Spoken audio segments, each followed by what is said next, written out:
Welcome, everyone. We are so excited to have you here with us. We are presenting on fart jokes, giving voice to the non-speaking communicator.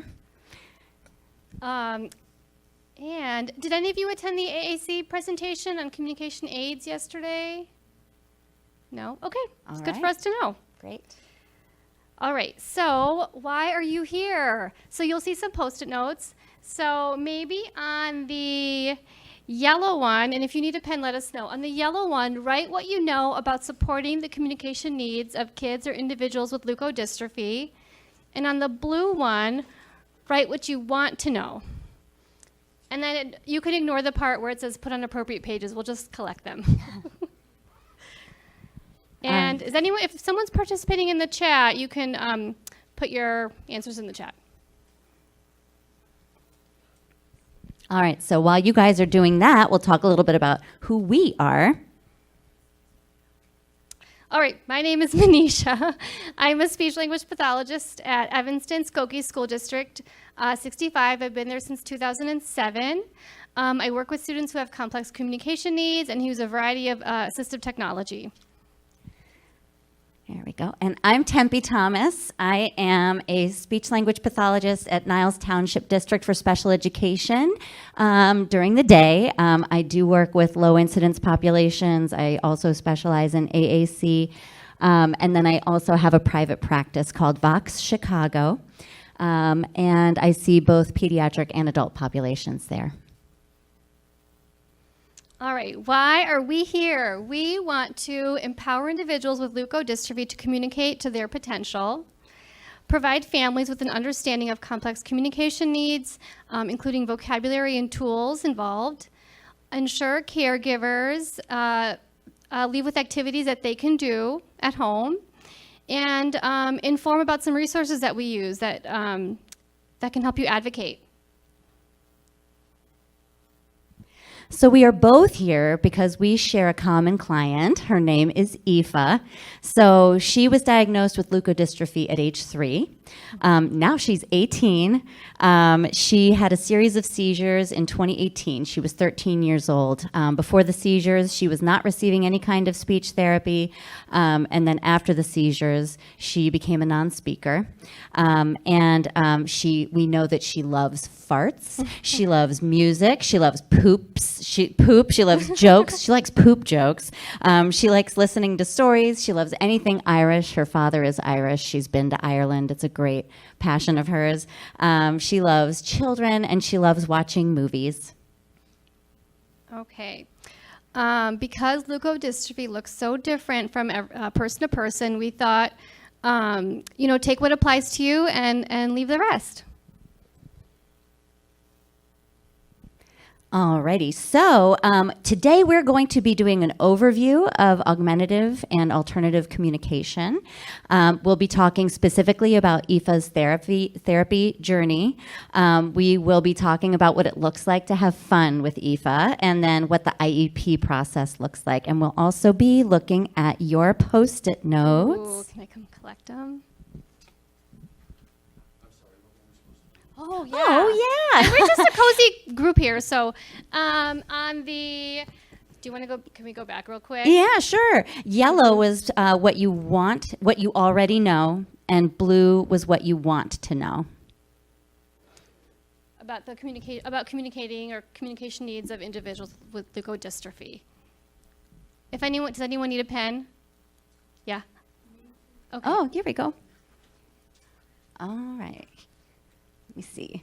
You're speaking next. I can hand out the pens. Are you sure? Go. Okay. Yeah. Alrighty. Yeah, sure. Does anybody have theirs done? We can read them real quick. Here, I'll take these. Thank you.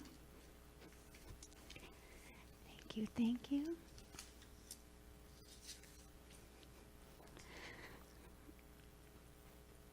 Okay, right. Let's see. Should we go over some of these? Or keep going? Let's see. More ways to communicate without eye gaze. Want to know how to understand them better. Eye gaze communication. Let me see. types of AAC. Let's see. Interested in learning anything. All right. Yes, yep, alternate ways of communicating, what the existing aids are, how to best communicate and meet the needs of patients with leukodystrophy. Or, yes, patients or children with leukodystrophy. Yep, great. Okay, I think we're going to go through all that. You guys are in luck. All right, so augmentative and alternative communication. What is augmentative and alternative communication, also known as AAC? So AAC kind of encompasses the tools and strategies that provide a means of communication for students who have complex communication needs, who are unable to speak, or for whom speech is not always their primary mode of communication. AAC can be unaided, such as sign language and gestures. It means you don't have an extra tool. Or AAC can be aided, where you use tools such as a communication board or a communication device. And we're mainly going to be going over aided tools. So there's a variety of low-tech tools, mid-tech, and high-tech. Many communicators will use a variety of these different tools to communicate, depending on their day, their setting, their partners. And we also just wanted to be clear that there's really no hierarchy to the AAC progression. There are people who dive right in and can use dynamic devices, which look like iPads, right away. And there's other speakers who might really always use picture communication because that's just their best way of communicating. All right, so we'll just go briefly over some of AAC tools. And so the first thing is low-tech or non-electronic. So this is just an example. This is a picture board that has a bunch of words on it and pictures. This is a core board that has a variety of words that you can use across multiple contexts. And this is a pod book. And we're going to come back to this, so don't forget that one. Oh.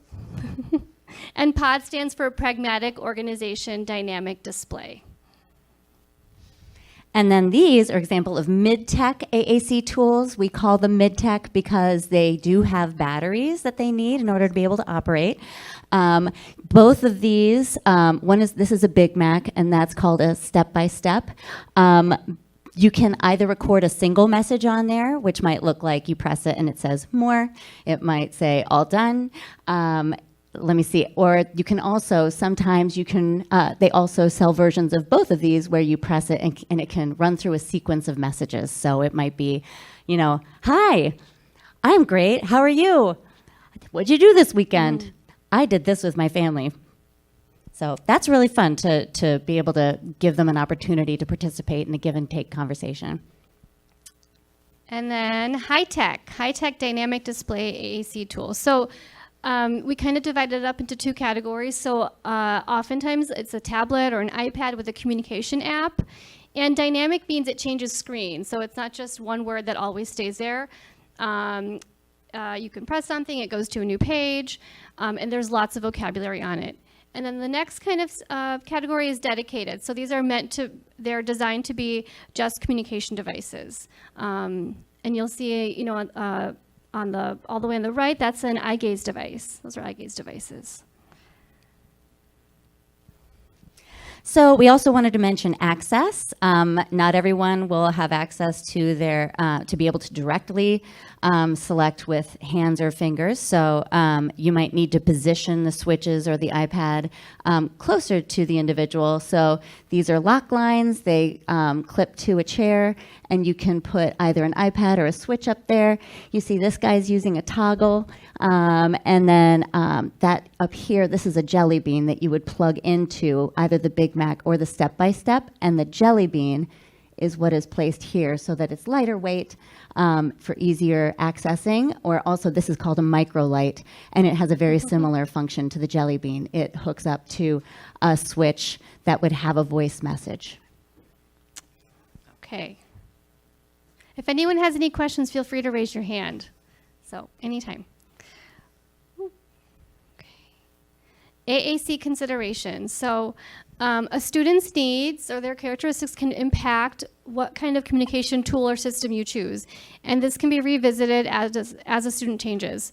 So some quick things we mentioned here are vision, such as someone's visual acuity, or maybe they have cortical or cerebral visual impairment. And there's going to be a really great course, a workshop on this later today at 4:30. Physical ability, so what movements does the individual have that are reliable or that can be shaped? Hearing and attention. Excellent. So we're going to start talking about Aoife's therapy journey. So I was the clinician that started with Aoife. Her seizures were in February of 2018. I came in August of 2018. So the first phase, we were really working on building cause-effect play, orienting to therapy, sound and tactile play. The second phase, we were working on making choices, partner-assisted auditory scanning with small fields of items. We'll describe what that means a little bit later. Phase 3, we introduced a pod system, and then phase 4, dynamic communication was introduced. So let's see. Phase 1, reteaching cause effect. When we think about communication, it is I say, I want cookies, you give me the cookies, right? We are learning, I do this, I get that. So for Aoife, she was still heavily sedated. And so we were working on rebuilding that familiarity of cause effect in a different modality, right? Instead of having access to verbal speech anymore, she needed to find another way. She needed to become familiar with another way to activate something that would cause something else to happen. Okay, parent role. So Aoife's family was heavily involved in connecting everybody. So some of the things that they did were sharing Aoife's interests and what she didn't like, what their goals were, connecting members of the team, so making sure there was all the releases of information signed, a group email, and connecting private therapy with school therapy and any relevant medical team members. So Aoife's interests and disinterests, we knew she liked fart jokes. We knew she liked music. You're going to hear that a lot. Yeah, farts are kind of the theme here. So that's why you have whoopee cushions. Her mother also shared with me that she really hates strong smells, which actually came in handy later when we were learning how to comment on things. Like, I don't like that. So that was also really useful information to have. We were also really emphasizing rapport building. I wanted her to like me. I wanted her to be happy when I came. I wanted communication to be reinforcing and fun. So there was not a lot of demands at first. It was really just like, I'm here to show you all the sensory ways in which you can access your world now. And her mom was with me at the first couple of sessions. We established a routine. We did the hello song, which I took a page out of music therapy's book. So I helped her orient to therapy we always sing, hello, Aoife, hello, hi. Which eventually, using a switch, she would fill in the blank. She also, now, these days, she's filling in the blank using vocalizations. So she knows when it's her turn. We also were practicing with cause-effect activation. So that jelly bean was hooked up to, I've got a cause-effect toy that's a great minion fart blaster. If you can track this thing down, it was super reinforcing during therapy. Yes. Anything that like you activate and it like would be a nice vibration on the neck. Things like that were very reinforcing, and she was learning, okay, when I activate these, I get to participate in these activities, and it was really teaching her that cause-effect piece before we were introducing the communication aspect. And yes, it was a team-based approach. I was communicating with her team at RIC and with her school team. Okay, so Aoife's AAC. So kind of in this first phase, it was determined that her most reliable movement was opening her jaw or her mouth. So she started using a jelly bean like Tempe talked about. It was under her chin and it was mounted to her wheelchair. And that switch was connected to toys or a step-by-step or a big voice output switch to tell jokes, to ask for more, to say hello. And that was, it was found to be the most successful way she could participate. So these were some of the tools. And then just so you know, it's always a trial and error. So some other things that were tried were this switch called a pal pad, and it seemed like a really good idea, but she couldn't really feel it, and that and it was really helpful to have something that had a click and more of a something she could feel where it was pushing down. So this was not a good fit for her. And this other one is called a microlight, and it's really tiny, and it requires just a little bit of force, which was nice. But it was so small that if she just moved a little bit, it wasn't in the right position, and it kept having to be moved. So we also did a lot of vocal play from the start. So I was assessing Aoife's ability to imitate my pitch. If I say, can she vocalize back at that same pitch? If she vocalized, I would imitate her pitch. And I was also seeing if she could imitate any vowels or consonant sounds. We were also working on these because being able to work on pitch can also support a person's ability to swallow and feed orally. So just for a second right now, I want you to put your hand on your neck, and I want you to feel that Adam's apple there. And I want you to go,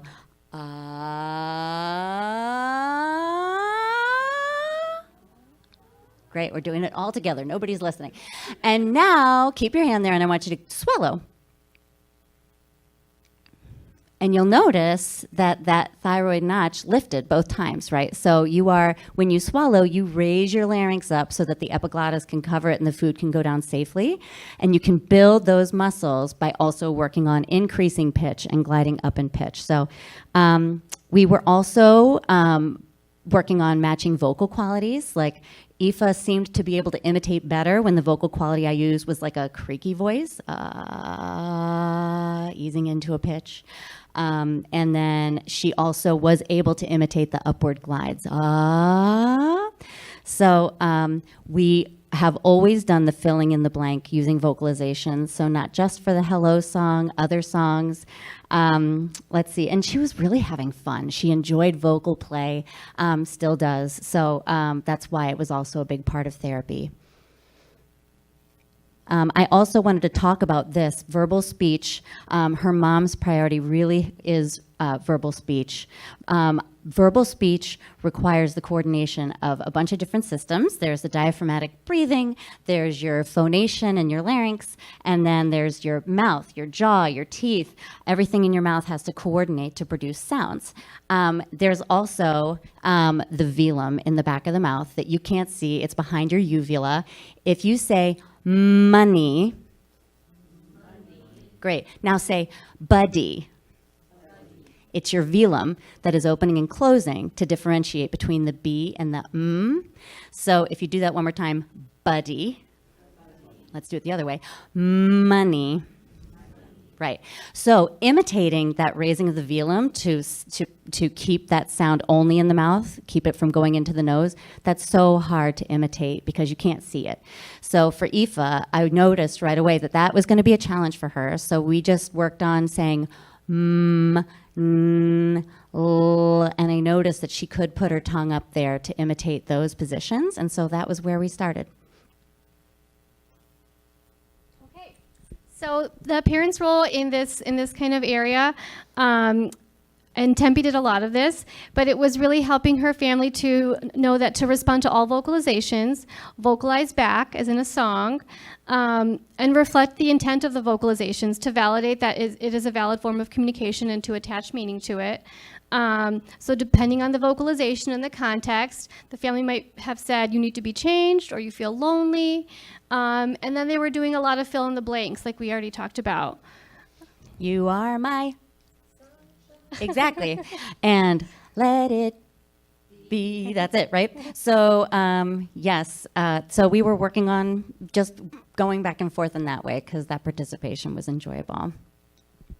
So then the next piece of therapy became making choices. Once we saw that Aoife was understanding the cause-effect nature of the device, the hitting of the switch to say more, we moved on to making choices. Okay, and just so you know, like phase 1 to phase 2 was pretty quick. It wasn't like we stayed forever at cause and effect, and hopefully you shouldn't do that because there's a lot more to communication. So phase 2. So we wanted to identify a better way for Aoife to communicate outside of just saying more or telling jokes. The method we landed on, her whole team, was partner-assisted auditory scanning. I don't think I have it in here, but we worked on developing an affirmative yes response. That's something that you need for partner-assisted scanning. And so opening her mouth was her yes response, but opening her mouth to hit a switch that was programmed to say that one was also another affirmative response.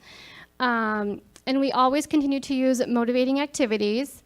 Auditory memory seemed to be challenging, so we only gave her up to 3 choices.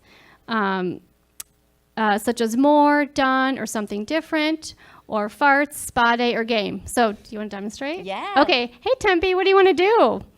And then we always preview the choices: farts, spa day, or game. All right, farts, spa day, game. That one. Okay. And that's partner-assisted scanning. Why were you waiting? What were you doing when you were waiting? Ooh, well, it's really important to give processing time when you're starting on partner-assisted scanning. It's a whole nother layer for someone to use that method. So not only it was Aoife having to think about the word or think about the choice, but then she has to remember how to respond if that's what she wants to say. So it's thinking about the word, thinking that's what I want to say, and then remembering to open her mouth or hit her switch. So it's just that processing time and being consistent about it was really important. And that might differ on the individual. Like Aoife, it was 5 seconds. And so that's what we were doing in our heads, is counting to 5.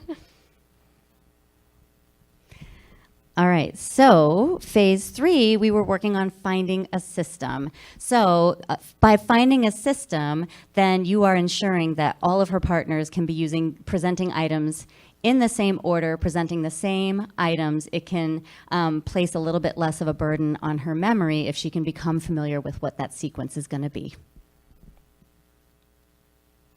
Oops. There we go. Okay. Based on the fact that Aoife was communicating that one, and she had a meaningful yes response, she was opening her mouth, she had also become more engaged and alert. There was a lot of changes in her health and in her medication. She was very engaged and very alert. So a modified POD system, we talked about POD earlier. POD stands for Pragmatic Organization Dynamic Display, and we will review that. That was chosen, and she was accessing it with via partner-assisted scanning, where one person gives the choices or says the word, and she would then respond and say yes or that one.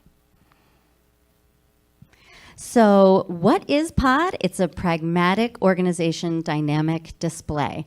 So instead of a system that's like find the pronoun, find the verb, find the direct object, this is a system that's phrase-based, it's socially based.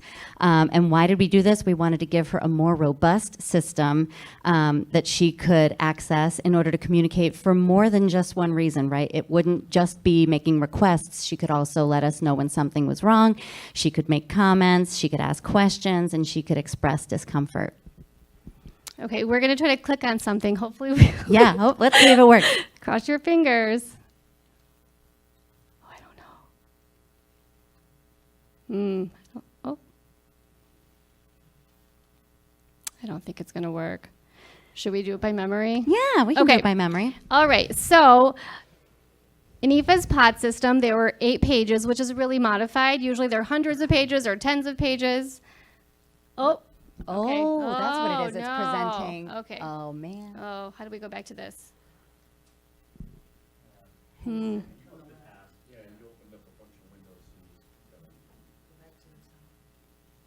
Oh, this is it.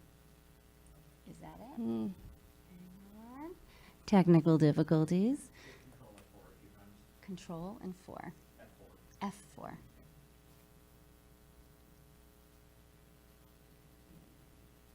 don't think that's working. No. Sorry.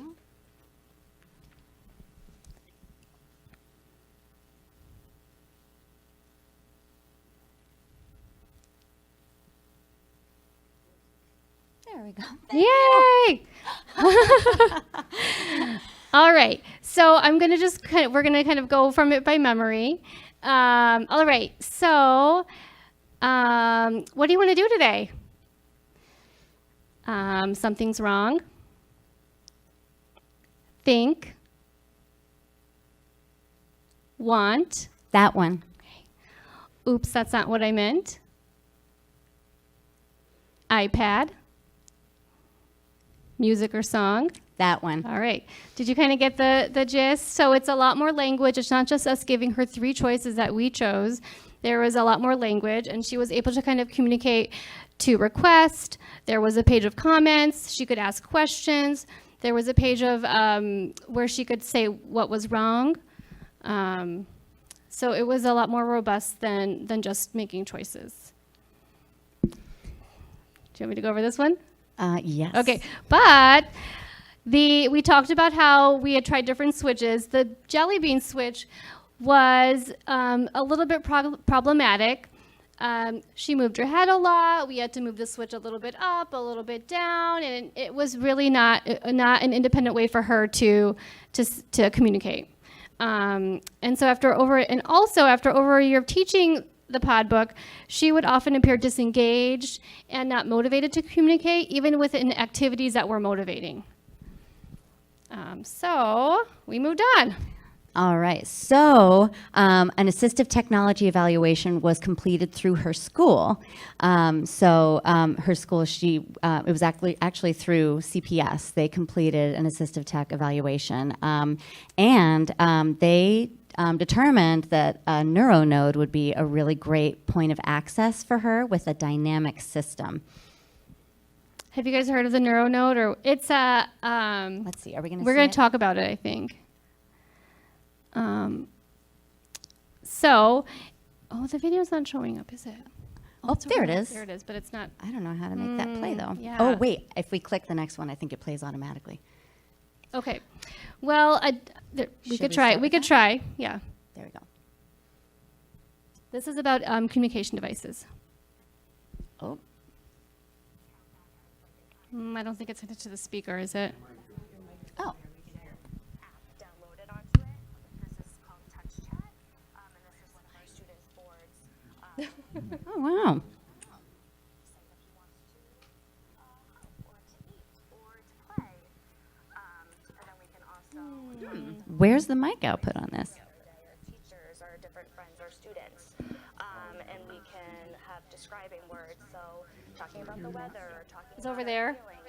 It's just like how our brain kind of pulls. I hear it all over of here. vocab in it. This is what we would want our students to use to have access to their vocab and be able to communicate. So this is a button, and they produce vocal speech. So you can record any message on this button, and then when you hit it, the verbal speech will come out, and you can get your message across that way. You know, we have our tech support here.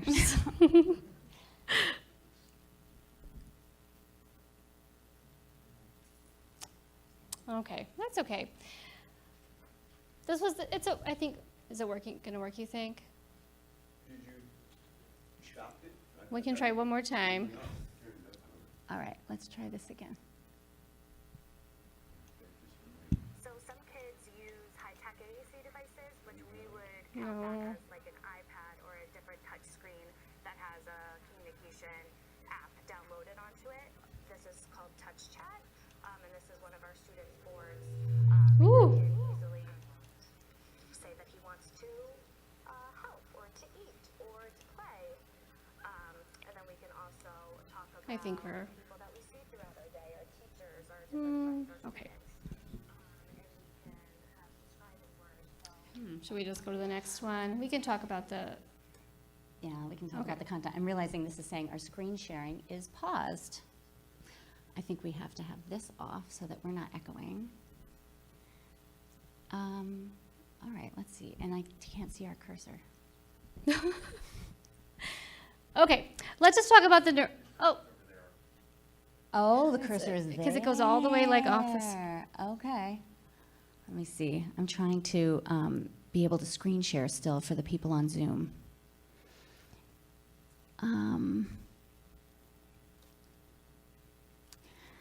Okay, let me see. How do we get the cursor to come back over here?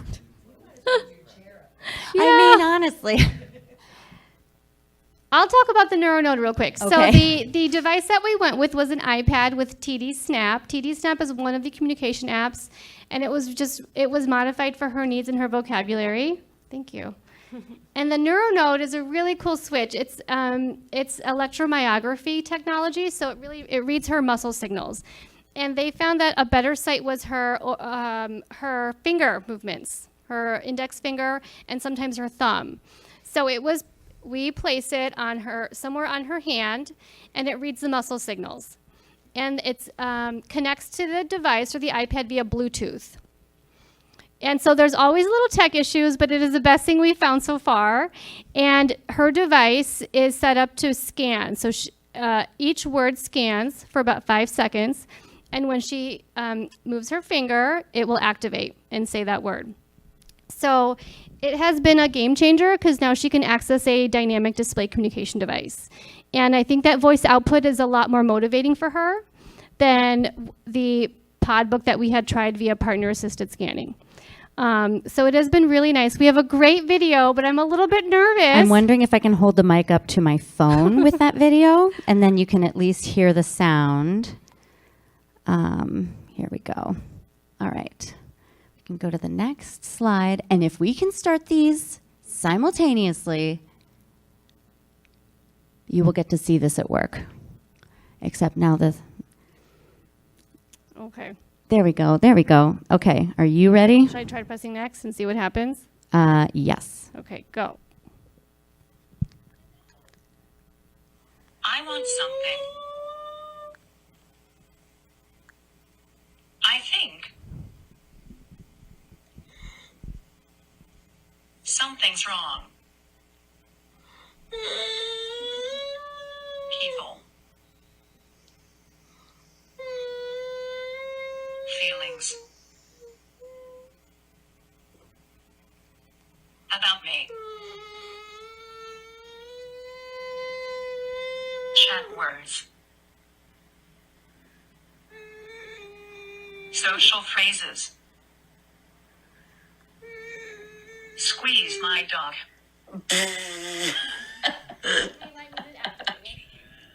She activated. That dog next to her farts when you squeeze it. Squeeze my dog. Seriously? Cheating. I can tell you cheating. Me! Stop it. You what? Squeeze my dog. So you can see when that NeuroNode turns green, that's her activating it. So, I asked her a question, and instead of... What did you think of that song? What did you think of that song? And Yes. she was like, I'm not talking about that. I don't want to talk about the song. I would rather talk about you squeezing this dog on my lap and also to accuse you of cheating. And she so thoroughly enjoyed it. You saw the laughter. She's really fun, and her sense of humor is my favorite. Okay, having fun. So these are just some leisure activities that we have done with her over the years. Okay, so the first one we're going to talk about are interactive Switch accessible games. So Help Kids Learn is a website, but it's also an app on the iPad, and it is a series of games that it ranges in kind of also complexity. So some of them are like single switch, so you select your switch and something happens. Some of them scan. Some of them you have to press the switch multiple times or select it for something to happen. So it's a really great resource. And Special so Bites Special Bites has games that you can play, and similarly, when you activate the Switch, you can participate in the games. There is a game on there where you can shoot poop at airplanes, and that was a huge hit with Aoife. That one was great. Let's see. For all of these, by the way, we should mention in the upper right-hand corner, that is a Hitch Switch adapter, and that allows you to plug in the Jelly Bean, the Microlight, into the laptop directly. And there's different kinds. That's just the one we use, the Hitch. That's a computer interface. Oh, and the other one is for the iPad. So there's also lots of different iPad interfaces for you to be able to use a switch with an iPad. But the one that we used most successfully was the Tapio. So you plug the switch into the Tapio, you plug the Tapio into the iPad. So for videos, things that we have done are Tar Heel gameplay. And Tar Heel gameplay is really cool. You can search for different, mostly music videos, sometimes stories, and it will stop every 20 seconds or 30 seconds or however it's programmed, and the individual kind of has to select their switch to keep it going. Special Bytes is similar.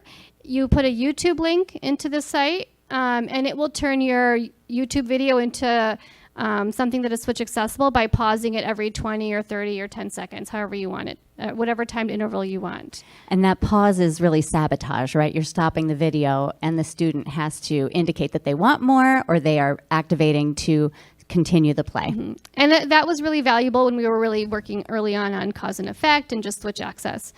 Reading and creating stories, which Aoife loves. She loves a good story, and you can probably guess it's a good poop story. Tar Heel Reader is a website that has lots of stories written by other people, and you can also write your own. And it has voice output, and then you can use someone's switch, and they can turn the pages, and it will read it. Pictello is very similar to Tar Heel Reader, but it's on the iPad, and you can create your own custom stories really easily, add photos. It will have voice output, and the individual can turn pages. If they use 2 switches, they can do multiple things like turn pages, go back. And she has written some good stories. Yeah, let's see. So you don't even need this technology to write a story. We actually started with just like Google Docs, and it would be like Mad Libs. Okay, so whose birthday should we write about? Mom, Dad, your brother, and she would activate. Okay, all right. So once upon a time, it was Finn's birthday, and he was so excited because he got a bike, right? And then she would make the selection, and then afterwards we'd read the story back, and she really enjoyed listening to the stories that she helped to write. I also wanted to just note that asterisk after Help Kids Learn just indicates that I believe that site has a membership that you can join in order to be able to access it.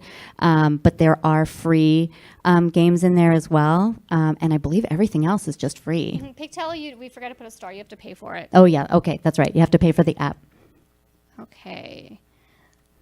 Okay, and then we played a lot of board games. So I've got a couple here. We've got Pop the Pig. We've got Kerplunk. Because of her vision impairment, the games that had auditory feedback were really exciting for her. So Pop the Pig, the way she would participate initially was like, what color hamburger should we put in there? Red. Yellow, right? She would choose, we'd put the hamburger in, and then, you press on each hamburger, there's a number, and then you pop the head that number of times, and at the end, the hands pop out, and I would scream, and she found that hilarious.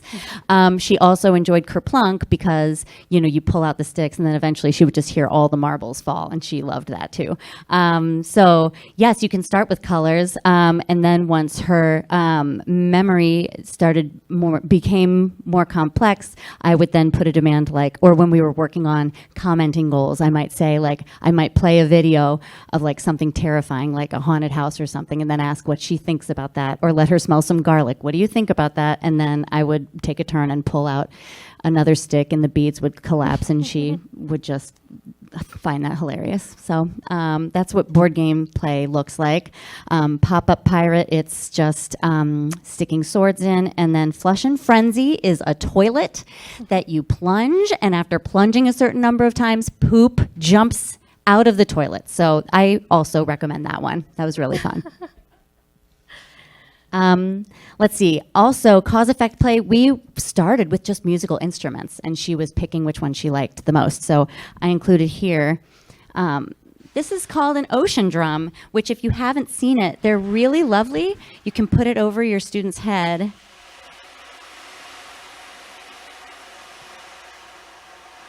And it sounds like the ocean, and also there's some sensory feedback of the sound vibrating over your head. So that was a favorite of Aoife's. I would give her choices of instruments. I might do that one and 2 boring ones, and then she would tell me she wanted that one more. So wherever your child is in their communication journey, like you can always go back to making choices just for leisure play at home. Let's see. So we did that. Oh yeah, and the adapting the toys. Yes, we have a link, but if there is a toy, I know Aoife and her mom talked about blending lots of different things. That was They have a blender that Aoife can activate. Yes. And that was with a power link. So a power link or a battery interrupter. A battery interrupter can be used to kind of make a simple battery operated toy switch accessible. And a power link can help make a simple on-off piece of electronic equipment like a blender or a fan switch accessible. And on the next slide, you'll see there's a link for a video on how to adapt your own toys. You can actually buy all of the components on Amazon and do it yourself. And so then you can adapt toys. Sometimes it's pretty limited for like little kids, and it's like teddy bears that activate. And for older students, you might want something different, like a fart machine. So yes, so that is on the next slide. So we can actually send out a PDF of this, and then you'll be able to have that link. Or you can take a picture of it if you want. Let's see, but we didn't get to talk about what was the last piece there. Oh, yeah, the instruments, songs, sensory activities. We have spa days, Aoife and I, and so she gets to smell each lotion and then indicate which smell she likes, and then we'll do that lotion on her hands. We'll do spa days where she can choose what kind of chapstick she likes. Her lips get very dry, so she'll smell, like, do you want the gloss? Do you want, actual chapstick? She got to pick, so that was another fun way of having fun together. Okay, there's the link. And then last is the IEP process. So we're just going to talk about the parts of the IEP that are relevant for communication in case that is something that is important for you to know so that you can advocate.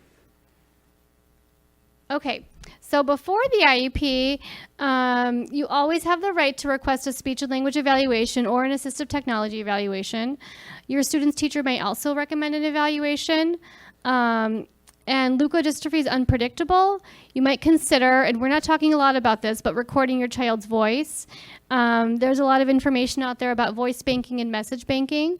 So it might be something, important to gather information because you might not know if you need it or not. Yeah, for Aoife, she went from speaking to non-speaking, and that was a big leap for her mom. So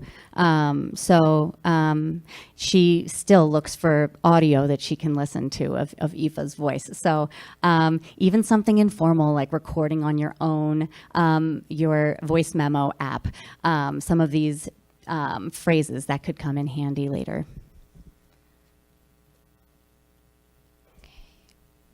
Okay, so the accommodations and supports. So if your child if communication is identified as a need, supports will be provided to them through the IEP, and then it's the educational accommodations and supports page that will detail the specific devices that your student might need. When you hear the words total communication, that refers to anybody that might communicate in a variety of different ways. It might be verbal, it could be sign, it could be AAC, could be vocalizations, gestures, eye gaze. Aoife uses very many of these to convey what it is that she's feeling at any given time. Okay, and goals. Every IEP has annual goals. And depending if your district is on quarters or trimesters, you'll receive updates every 3 to 4 times a year. Goals may target a variety of communication aspects, but not including articulation if verbal speech is being targeted, combining words or symbols, developing vocabulary, and one that we've done for Aoife is communicating for a variety of purposes, such as requesting, asking questions, commenting, protesting. And then we just wanted you to see this page of the IEP so that you can get some familiarity with it. So you'll see at the top they will either check yes or no, indicating whether your child will need access to something more dynamic. So for some students, it varies by the district. Like Aoife's district, Manisha's district would check yes here. For any kind of assistive technology being used. Yeah, that's what we do. Yep, but my district, we check no until like a formal assistive tech evaluation is completed and they are able to specify like this is the system that we determined, this is the data that we have to back it up. And then that specific system would go in the IEP. You'll see identify the language and communication needs here. So you might see on the far right, you see speech generating device. So that might be checked. Other will include where you'll see visual supports. That might also include mid-tech, any kind of system that your student might need to access their education. All right. So here's a little bit more. So once your child's communication system at school is in place, or even if it's something they're trialing, you have the right as a parent to be trained, or even maybe there's other team members that need to know this, to be trained on use of the communication system. That the communication system comes home. And it obviously goes back to school so that they can use it during the day. But I know in my district, we have a section called Parent Training and Counseling. So we've been checking yes, so that it documents that families can be trained on use of the AAC tools or communication tools that we're using. So at the end of the day, what we really hope that you leave with is an understanding that non-speaking is not non-communicating, and that you have a whole team that is behind you. You are not alone in supporting your students' communication. So let us all help you. All right. Thank you. Thank you all so much. Did we have any questions that you wanted to ask? Just in case you don't know, Alexa will make fart sounds. Allow Alexa to make fart sounds. She goes through a series. We have not done that. When you say Alexa stop, she says okie dokie. So that's Ooh. yeah, she will. Yeah, you can ask for a ringing alarm, you can ask for a rumbling alarm. But you ask Alexa and she will do random until you tell her something. We're not allowed to use Alexas in our school, but that is a great activity if you are or at home. Oh, yep. Okay.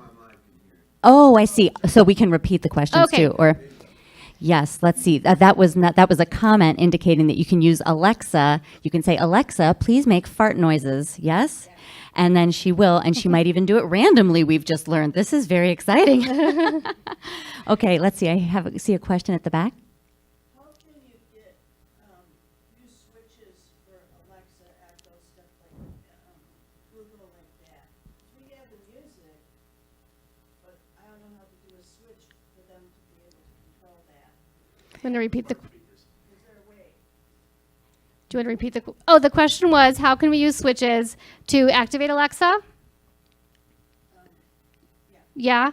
So I think what we have done is a student has their communication device, and on their communication device, whether it's a dynamic display device or a switch, I hope I'm answering the question the right way.